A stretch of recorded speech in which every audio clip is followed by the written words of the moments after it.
continue to go forth within this world with a very new perception and understanding of God. That very salvation that bringeth forth and emanates and radiates from his name is the very perception that is given forth from the light of illuminance and radiance that cometh under his name. And to look towards Jesus Christ and the very salvation that is emanated from the saints, we end up connecting. You see, emanation in the way that Paul had it was he was able to look towards God. When he was blinded by Christ and fasted there for 3 days, he said, who is it? This bright and shining illuminance of radiance that is before me.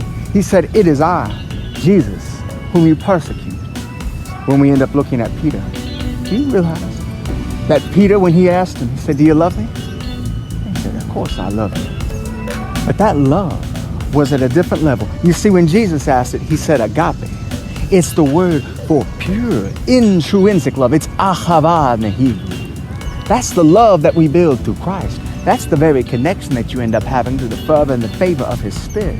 The very gain that opens up your heart, your mind, your soul, and your strength to edify and strengthen you, to bring you to new levels of importance and to build forth edification of the soul.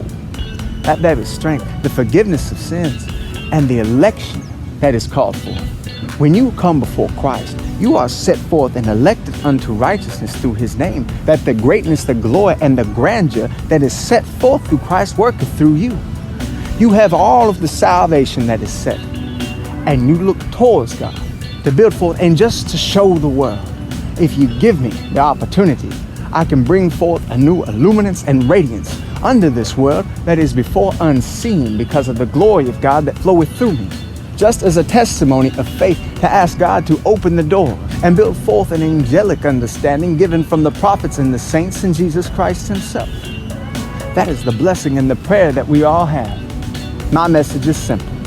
It's so simple. Jesus is Lord. God bless. God bless America.